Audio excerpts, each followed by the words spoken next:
All right, you got it? We can hear you. All right, I'll go back. Alabama's got a very good football team. They did a great job. We needed to match some scores, had opportunities to do it, move the football well, didn't match some things, had a couple critical drops and missed protection or two, and had some opportunity to miss field goal, some things that we needed to make, had some opportunities to game, battle back from 14-0 to 14-14 with a big turnover on defense. The big thing on offense, they did a great job of hitting big plays. They did a real good job of hitting that backed up in situations, and we got to get that fixed, and we'll continue to work on that in that review. I thought our punt cover, we only punted twice on the day. It didn't hurt us there. Our kickoff guy did a great job. Again, we missed a field goal. Punt return, they only punted twice. We didn't get much of that, and so the scenario in the special teams was kind of null and void there in that regard. But we got to stop the big plays. Learn to be more efficient on offense and take advantage of some more of those opportunities and to be able to play and compete. But we had some opportunities, and again, not just disappointed we didn't do it, but there's still a lot to work with. Some of our young guys, we can make some improvement here coming up. We have a chance. We have a good football team. Questions? All right, your first question is from Brent Zwerman from the Houston Chronicle. Jimbo, could you address the defensive backs play and maybe that there aren't any kind of real easy solutions with the schedule staying tough next week as well? Well, I mean, listen, Alabama did a great job with not only with the DB things, but also their O-line give time to run those double moves. A lot of those, there were some double moves in there that were ran. You got to get protection that has a part with it too. And we got to go back and look and evaluate what we were doing. We were bracketing some of those guys, trying to bracket Waddle at times. And then we did one-on-one, and they had to pick and choose, and they found the one-on-one matchups. And we're able to get the deep balls over the top. We'll look and evaluate and work on it and work on trying to get some pressure and different things we got to do. We'll evaluate on the film. I don't want to comment until I watch the film. Thank you. Thank you. All right, your next question is from John Wilson from KBTX. Coach, as you go back and watch the film, how much of a teaching tape can this game be, especially for your younger guys going against this Alabama team? Really good, and especially, not only defensively, but offensively, because we had some opportunities to keep matching scores. And that, we had a little series there where our skill guys were missing signals, just got confused on signals. We had to use a couple timeouts. And the big opportunity, we came back from 14 to 14-14. Then we have a chance there. We have a third down protection. We just get pressured on up inside of back. We get pushed back, and then we get locked in. They throw the pick. We have another protection issue. We don't slide out on the guard. They bring a corner. We get that, but we got to proc the end. As Kellen throws, it gets hit in the face. But still, any turnover there still is always on the quarterback. But if we have that, we have the corner route. And then they score, but then we come right back down. And it'll be a big play in the game. We got to fourth down, and I think if we can hold on that football on that option route right there, right before half, we're going in for a field goal or touchdown to make it 28-17, 28-21, have momentum coming back. I mean, our kids were resilient about competing and coming back. We just got to take advantage of opportunities. Then the second half, we come out the first drive and drive all the way down there. And I thought we had a pass. It was a 4th and 1. We were going for a touchdown right there. And they said no, so we have to kick a field goal. Then we come back, and I believe we score the next one. Or no, we don't score. We miss an out. We don't communicate on an out route, and then we score a touchdown, and we're back down there again. So offensively, too, when you get in those games, how every play can matter because you're right there to score, another 20 points in the game, and got to take advantage of that and can't miss the field goals. But we cannot, give up the big plays on defense and what we did. Next question is from Robert Cessna from the Bryan College Station Eagle. Hey, Jimbo, 2 points if I could. 3 receivers with 6 catches each.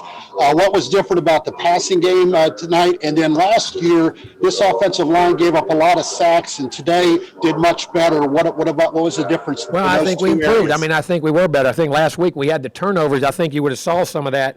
You just didn't see the opportunities to do it because we had the turnovers and the number of plays in which we got, and we converted third downs. I believe we were 10 of 17 on the night. Wiedemeyer had 8, Anias had 6, Chase Lane had 6, Preston had 2. Those guys had some opportunities to catch balls, and they did a good job. And we're getting better. And there's a couple things on some pressures. We had some deep balls. We had a chance, and a couple times we had to flush it out and throw it away. If we could have held just a hair more, but then they're a very, very good team. And I think that was one of the keys tonight, too. They could hold it that extra second and a half to launch it. And we got to find that extra second sometimes to get it just a little farther down the field. And we had some today, but get a few more because when you're matching score for score, you got to be able to do it. Thank you. Thank you. Your next question is from Travis Brown from the Bryan College Station Eagle. Hey, Coach. curious on if you thought their game plan and strategy a little bit earlier was to kind of pick on Jalen Jones over at the corner, and then how you feel like he kind of settled into the game as the game went on. Well, I mean, I think he got better. I mean, of course, you're always going to try a freshman, and we had some bracket coverages with him a lot, but sometimes we had to put him in man. You know what I mean? Occasionally here and there. I thought the one play down the sideline, I have to look at that again. I didn't like that call, but I thought he made a good play there. He got beat on a couple plays, but, you know, when you're a freshman playing and you're going to play as good a wideouts right there as you're playing, you know, it's good baptism, that's for sure. But I thought he competed well in the game and bounced back and did some good things. But you know, they're dynamic, and when you got dynamic guys that catch the ball and you get protection, you know, it's a great combination. And then also, was Kellen a captain for the game today? And sorry, if he wasn't, was Kellen a captain for the game today? And we didn't take him out there. So I like when he comes out, it lets him warm up more. So that lets him see, because when you come out there and you're out there doing all that captain stuff, you got to stand. And when you first get out there after being in that locker room, I used to send him out early a lot. We did that, but then say, you know, it feels better when you get out there and you get about 15, 20, 25 throws in going back into the game. So going out there and doing the coin toss and all that, we just let those other guys handle that, which they deserve to be captains too. So we got a few guys. So that wasn't anything in a slight to him. It was just trying to get him loose and everything before the game and how we were doing it. Okay, great, Coach. Thanks. Thank you. If you have questions for Coach Fisher, please send me a private message. Next up is Sam Kahn from ESPN. Hey, Jimbo, through 2 games, what do you like about your team and what concerns you most about your team so far? Well, that, you know, we're letting opportunities slip. We have to understand how to maximize our opportunities, and every play matters, and learn to put pressure back on the opponent. We've given up some big plays on defense and not enough consistency on offense. But the young guys, you see what they're capable of and what they can do. They just have to do it on a more, or they had to do it on a more consistent basis on how they're doing things. So, I mean, there's some good and bad, but, I mean, you know, 2 games in, there's a lot of work to be done, but it's there. We just got to have the urgency to get it and the details to do it. Thank you. Thank you. All right, looks like the last question is going to be from Cags. I assume that's going to be Justin. Hey, Coach, on a couple of those deep balls, not the one that Jalen gave up that was a straight go route, but the ones over the middle that were double moves, how much more do you need your safety back there to not fight on that initial move? We do. We can't get down in there and do it. He's got to just let the dig go and squeeze it down and then make the tackle and not get double moved back over the top. I mean, that's exactly right. We got to see that. We knew that. And one of them, I know one for sure, we didn't need to be down in there. It was not a, you know, where you're trying to completely bracket and cut. There's some coverages where you try to cut that. But that wasn't one of them for sure. I know wasn't. I don't want to make a statement on the other one until I see the film. But you know, right quick, I've talked to Mike, but not about every one of those plays. But we'll look at it.